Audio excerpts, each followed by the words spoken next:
Today we'll be reading The Tale of Arca Jeth from the Tales of the Jedi Companion by George R. Strayton. The Tale of Arca Jeth.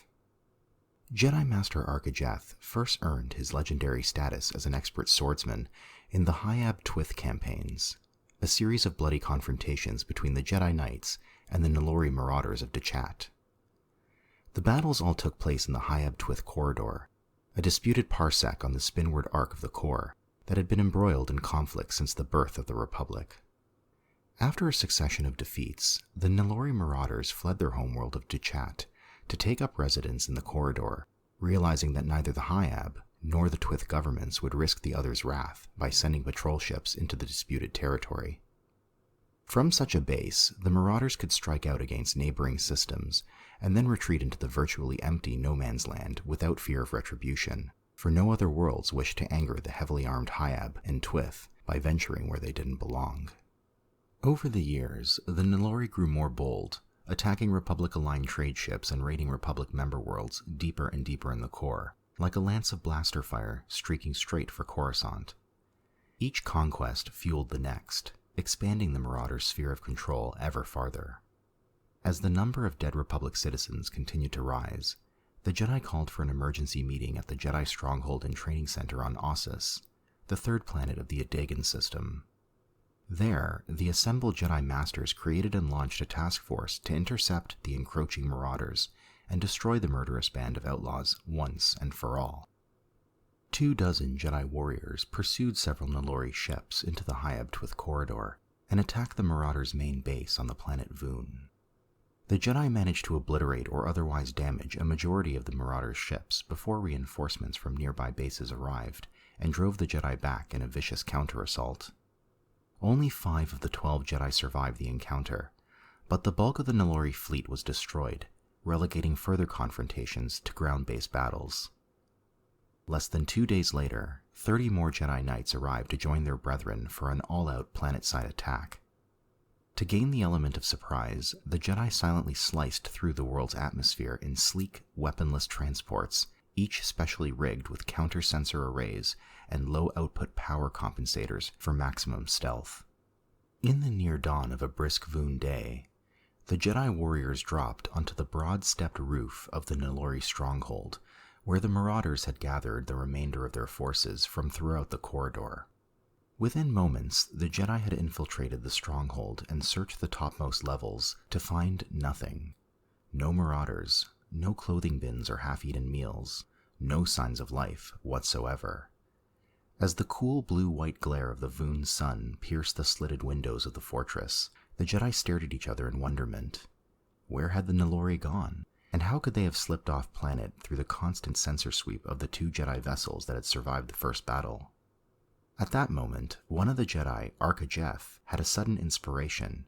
He reached outward with the Force, searching the lowest levels of the stronghold for signs of life. To his dismay, he found nothing, but he retained the strong feeling that the Nalori had not abandoned their fortress, and he probed deeper, pushing past the Voon's surface into the empty subterranean pockets that littered the world's crust. And he encountered something. A morass of life tangled and intertwined in a way Arca had never seen before. Following his Force sense, he led his Jedi companions downward through hollow hallways and wide spiral staircases, eventually arriving at a rough-hewn, sloped passageway that descended into darkness. Arca assigned 2 Jedi to remain on the ground level of the fortress, while the rest ventured into the subterranean levels. The tunnel curved into a spiral 100 meters down, taking the Jedi into the depths of Voon. When an hour had passed with no hint of the Nalori, some of the Jedi warriors began to question Arca's feeling, more to verify its source than to insinuate a lack of competence on Arca's part, although Arca felt a twinge of self-consciousness at the inquiry. "I assure you, I can sense it," he said. "And actually, I'm surprised that you cannot." With that, the accusations began to come seemingly without effort, statements of blame that forced everyone into positions of defense. And then, in the midst of the sudden confrontation, the Jedi all fell silent as a tendril of darkness slithered past their hearts. They quickly turned outward, scanning the rocky walls and ceiling of the cavernous chamber they had entered, searching for whatever force had just passed through them. And without warning, the walls came alive. The rock crumbled, falling in huge chunks and smashing on the floor, throwing slivers of stone shrapnel in every direction. 4 Jedi fell immediately, the rest scattered, taking their downed companions out of danger. After 30 seconds of confusion, the deafening noise of the cave-in subsided, and the Nalori attacked in full force. The Marauders lashed out with every weapon they had in their possession: blaster carbines, pulse wave rifles, vibro knives, electro staves, even makeshift swords and clubs. More than 200 Nalori descended upon the Jedi in the monstrous debris-ridden cavern. Arca leaped forward immediately to confront the onrushing murderers, disarming 3 and killing 1 in the first few seconds of the furious assault. His companions were less than a heartbeat behind, forming a ring of defenders around their fallen friends. The battle did not go well for the Jedi. Slowly their numbers dwindled, though they overcame 5 foes for every one of their own fallen companions. Arca realized then that they had no hope for survival, and as that eventuality settled in his mind, he became aware of the ferocity of his attacks. Something had caused him to abandon his training, to shun the Force and rely on his own emotion. Even as he continued to counter his enemy's attacks, he changed his focus, forming an image of victory in his mind and offering it to the Force. And with a swift suddenness, the tide of the battle changed as the light side swept across the battlefield, strengthening the remaining Jedi and weakening the Marauders. The Jedi Knights were victorious, but their success was tempered by the loss of half their force.